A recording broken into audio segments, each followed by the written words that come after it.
can't look at that.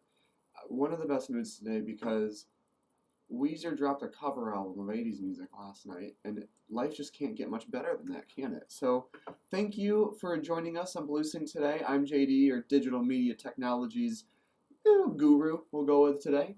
Like I said, thanks for being here. If you guys got the email earlier this week, which hopefully everybody did, I sent out a video regarding compliance on Facebook.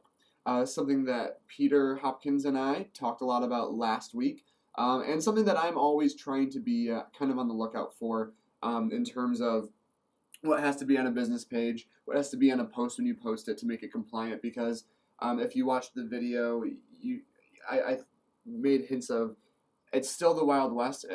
Frustratingly, as long as social media has been around in terms of real estate, which has now been quite a while, there are still no real rules, at least from a national or most state levels, that govern social media real estate. A lot of it is left up to the boards, and I've talked to a lot of managers across all of our regions that some of their boards do interpret things a little bit differently. Some are a little bit more relaxed, some are pretty strict about it.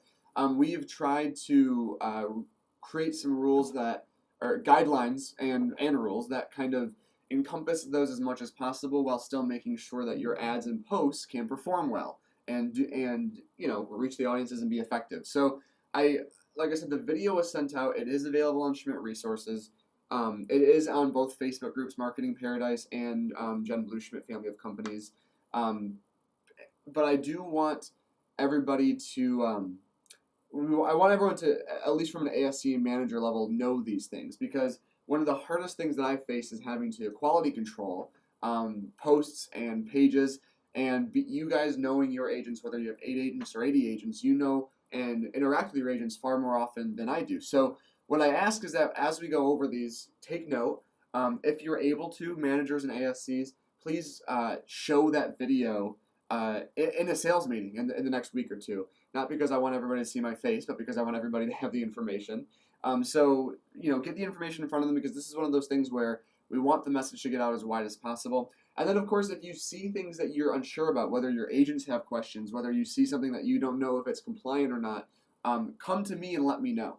You're always more than welcome to shoot me an email or a text or call and just say, excuse me, hey, I've got an agent who did a post and I'm not sure if it's okay, or is having this there compliant and whatnot. But again, keep in mind that these are interpretations of the laws that we have. There are not very many laws or guidelines, so we've taken what there is and tried to interpret them relatively conservatively, purely because what I always say is I don't want any of my agents to become the case that people refer back to 5-10 years from now. So without any further ado, because that's a lot of grandstanding, let's go through the things, okay? So the main reason why a business page is important, because obviously a personal page is still quite powerful. All of you and your agents, your friends are there, and that's, your sphere are your friends and family.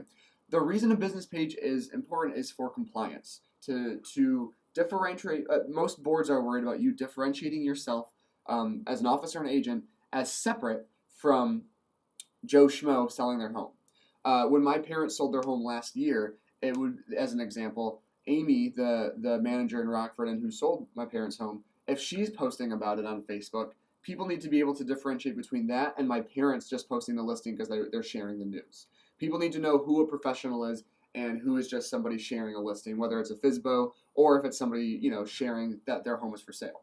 So how we do that, there are sort of 3 parts of compliance that are important, okay? Number 1, when you create a business page, or if you're, if you have one that you can edit, which if you have one, you can edit it, you need to make sure that your address, your business address, is the address of the office you operate out of. Now, again, I'm talking specifically about agent pages, and as you guys hear this and see pages and posts over the next few weeks, I want you to have this in the back of your mind. So the office address needs to be the business address of the business page. This is normally the least debated and problematic part of the whole thing. So make sure it's the office address. I've had some agents say, well, I kind of am trying to brand myself in a certain area that's a few miles away and that's where I live. Can I put my home address? No. You have to have your office address. Rule number 2. This is coming back from the advertising law about having to have your broker logo on all pieces of advertising. A lot of what Facebook comes down to The gray area is what is considered an advertisement. Is every single post an ad? Is it only an ad when I'm advertising a piece of property? There's a lot of gray areas and I've talked specifically to the state. I have a buddy who actually works for specifically for the Michigan Association of Realtors, and from what I've heard, talking with Peter in Florida and talking with Elizabeth in Ohio, it's all sort of the same. So in order to keep it safe, what we ask is that you have your local DBA somewhere on your business page perfectly visible. That is not the only thing that you need to be compliant, but it is important that that is there somewhere. You can see right here, I have mine in the cover photo. This is a test page. Don't follow it. There's 70 likes on it. Don't know why. You can see that I have it up here in the cover photo. This is normally, in my opinion, the least intrusive place that you can have it and still be compliant, because you don't want it to be your profile photo, because then every post is going to have it right there in the corner, and you will not be, as an agent, their face will not be visible, their team will not be visible. But having it on the page, one click from every post, or when you hover over it, having it pop up, will keep you compliant in terms of that. Especially if you have a team or an agent who has their own branding, their own logo, having their logo having the broker's logo is also incredibly important. It needs to be of equal or greater size than the team's logo. We can't have a huge team logo across the top here and then one small little company logo in the corner, minimized, okay? So number one, have the business address there. Number two, have the DBA on the page somewhere. Normally the cover photo is easy. I've had some people in their profile picture have it be them in front of a listing or them in their office holding a sign, holding a for sale sign or a yard sign, or standing next to one that has the logo and information on there. As far as we can tell, that makes you safe too, because all the information is still there and visible. Number three, and this is one of the most important parts, when an agent navigates to their About section, which is accessible from the left-hand side, I'll just go there first. There are two, basically, inside the About section, there are two About sections. So one, under More Info, you'll see it says About, and there's a little bit of text here. In that text, you only get 155 characters, which is not a lot. That's maybe 2 or 3 sentences. Here, you have a Story section. Your Story section is a little bit different because A, you can write as much as you want, and B, when you navigate to the main business page of somebody, if they have a story section, it appears right there on the front page, right on the right. So maybe you want to put the logo there as well as the cover of the story section. That's also a possibility. But in either or both of these, whichever one your agent uses, maybe they have a long story section but the About isn't filled out, maybe they have a little About but no story. Personally, I'd recommend doing both. It doesn't take too much time to write a little something. It is important, it is necessary that there is some line that says something along the lines of licensed realtor with their DBA, not just Coldwell Banker. So if you're in Paradise, you have to say Coldwell Banker Paradise. If you're in Ohio, depending on which region, you have to say Schmidt Realty. You cannot just say realtor with Coldwell Banker.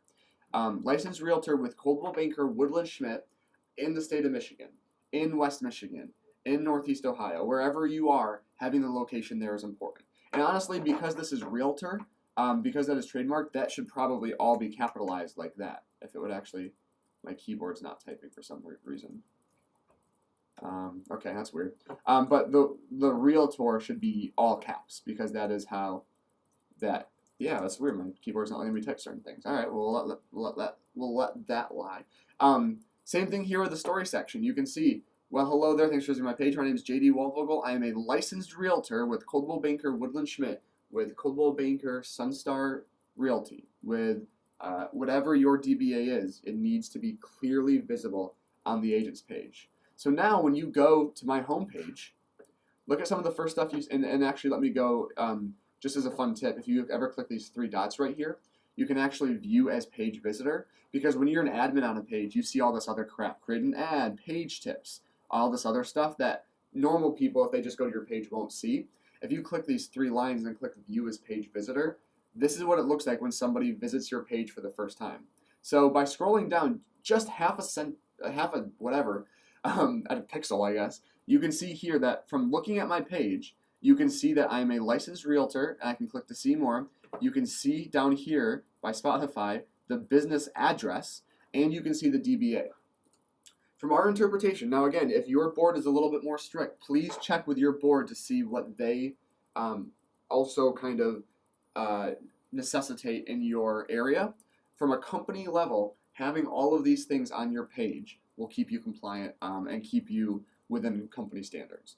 If you ever have any agents that you see who are not following these, ultimately, you as an ASC or anyone on the marketing team, we can reach out and let them know, but we always leave it up to the managers to enforce if they don't listen. So, let's just use an example. We'll shout out, who should I shout out right now? I'll do what I always do. I'll say Bart Ford. If Angie messages me and says, hey, just so you know, Bart does not have that he's a licensed realtor on his page. And I'll go, oh, shoot, okay. I'll reach out to Bart and say, hey, man, notice that you don't have the logo on the page. If you want one of us to put the logo on one of your photos or something, or licensed realtor, sorry, here are some instructions on how to add that you're a licensed realtor to your Facebook page. Let me know if you have any questions. I'll send that message. If maybe a week goes by and I don't hear anything back, then I'll talk with the manager and say, hey, listen, I reached out. He didn't do anything. Would you mind reaching out too and having, let's get this change going. So if you ever want any of us to communicate from a marketing standpoint, just let me know. I'm more than happy to do it. The last thing I want to go over quick is posting a listing. So this starts to get about 50-50 rules and 50-50 best practices. This listing right here is an example of a both best practice and compliant listing. What I mean by that is this is not my listing. This is the listing from one of our agents in Cadillac. You as an agent, and if you're posting a listing from an office, you should always be crediting the agent. But if you're posting the listing of a different agent, you have to credit that agent in the post. You cannot, as an agent, take a post and, I've seen this, sometimes I've seen it maliciously, and sometimes I've just seen that people are sharing their friends' posts and saying, a realtor in the office, their friends are saying, oh, hey, so, check out this great, cute home downtown, right? Sometimes they're not trying to do anything wrong, but if I have also seen people post luxury listings and try to pass them off as their own because they want to be seen as a luxury agent. Whoops, just dropped something. That is not okay. So anytime you share a listing from somebody within your brokerage, you have to provide the agent's name. Listing provided by, listed by. Even if I'm, like you can see here, hosting the open house, I still have to say listing provided by so-and-so. If they're from a different brokerage, you have to say that as well. Listed by Mary Jo O'Hagan from Century 21 Cadillac, or from Remax Northeast, something like that. We got a queue real quick. That is a great question, Renee, and I'm actually going to get to that in a second. So, so as far as the best practices go, and I'm going to go a couple minutes over, and I apologize. I'm trying to be quick here. So you can see what we did here is we posted a link to the Zap site. So when you click on this link, it'll take you to the listing on Zap. The reason why we prefer you do this, and again, this is a best practice. This part is just to make sure you're getting the most out of your post, is because they can see all the information they want here. They can ask for more information right here. And if you have a Zap profile, which I'm obviously not logged into, your information will come up, your agent's info will come up right here as a as the local real estate agent or however it gets worded. So you're branding yourself, you're branding the listing well. Whereas if you just do a photo album, unless you're doing maybe like a kind of a tease with the coming soon, but if you just do a photo album or a photo or two, well, how am I going to get more information? You're making it a lot harder for me because I need to message you, I need to try to call you, something like that. So this is a bit of a best practice, but Renee's question, and I know I haven't revealed it yet, is what I want to get back to because I'm just going to end on it, and it's very important. So the question was, what are the rules and regulations for posting to your personal page versus your business page? So, oh yeah, look at that great photo from the video that went out earlier this week. So when it comes to posting on Facebook, especially a listing, the things that the boards in the state and NAR are worried about, like I said, is making sure that you are a licensed professional and that you can tell that it is coming from somebody, that I am a realtor. So when I look at my main page, this is my personal page, if I just post a listing, if I copy this link and I just say, check it out, beautiful views, something like that, right? Nothing about this, unless you click on it, which is already a little too far away from a personal page, nothing about this says that I am a licensed realtor, that I am a professional that can help you, right? So what the boards and what the state and et cetera, what the states want is every post pertaining to real estate has all of that information, the broker's name, the address or the phone number, etc. So technically speaking, to be compliant from a personal page, I would also have to write, I am a licensed, I'm going to spell so many words wrong for the sake of it, licensed realtor with Coldwell, Banker, Woodland, Schmidt, in Cadillac, or I'm sorry, in Holland, MI, etc., etc. So what happens there is and having the phone number, or I'll just put my office number for a second. Technically, to post for my personal page, I need to have all this information on there in every post. That makes the posts not perform very well. It makes it a little wordy. It just doesn't look as pretty or as nice and concise as it could. So what I always recommend, if you want to share a listing to your personal page, is post it to your business page first, and then share it. I'll just click share. I'll do share ... This will allow me to, so you can see right here, it says share on my timeline. Include original post. This is new, but it's important because otherwise it just looks like I'm sharing the listing like we were just talking about. You need to click include original post, and boom, now it's coming from my business page. I'm advertising my business page because there'll be a like page button there, and up here I can say whatever I want about the listing. So Renee, hopefully that answers that question. Bri asked during our Tuesday open houses for realtors, if we post a picture of the house, do we also need to say whose listing it is, or just when we're posting the listing from the MLS? Great question, Bri. Again, that starts to become a bit of a gray area. My thing is, if you are posting, and this is just my interpretation, so grain of salt. If you are posting any listing on Facebook, whether it's in a photo, whether it's a video walkthrough, whether it's an MLS listing, you should be posting whose listing it is. If you're doing like an open house for realtors, like you said, you could just say, had so much fun touring JD's listing. If you guys want a private tour, give me a call. I'd love to take you through. Something like that. And again, it might be different for your board. I know that when I was talking with Corinne a lot a few weeks ago, you guys with your board have a couple different rules, but not too many. So it might be worth checking with your local boards about that, because ultimately they are the ones who govern. I know specifically in Michigan that I always forget what it's called. I think it's the Waterworks Board up in the Gaylord area. They're pretty strict about a lot of Facebook stuff, so we normally opt to go a little bit tighter on the lid there. Regarding logos on cover photos, if you're on mobile, the cover photo won't be in view. Yes, I know what you're talking about, Sue. That if I'm on mobile and if I go to somebody's page and see the cover photo, if it's in the corner, the logo might not be visible. If they click on the photo, though, this entire thing will appear even on mobile, and the photo will be, and the logo will be visible. If you want to play it safe, like you said, you absolutely could have the logo centered over, like maybe right here or maybe at the top. But again, we start getting so granular and gray area here that the logo is still part of the photo, and to me that makes it okay. So hopefully, I'm already about 3 minutes over, and I don't want Carrie to get upset or to waste anybody else's time. So if you do have any more questions, always feel free to reach out. This will go out with Blue Matters Monday next week. It'll be uploaded to the YouTube channel probably within the next hour. If you guys are looking for some good tunes, check out, whoops, that's Ring Central.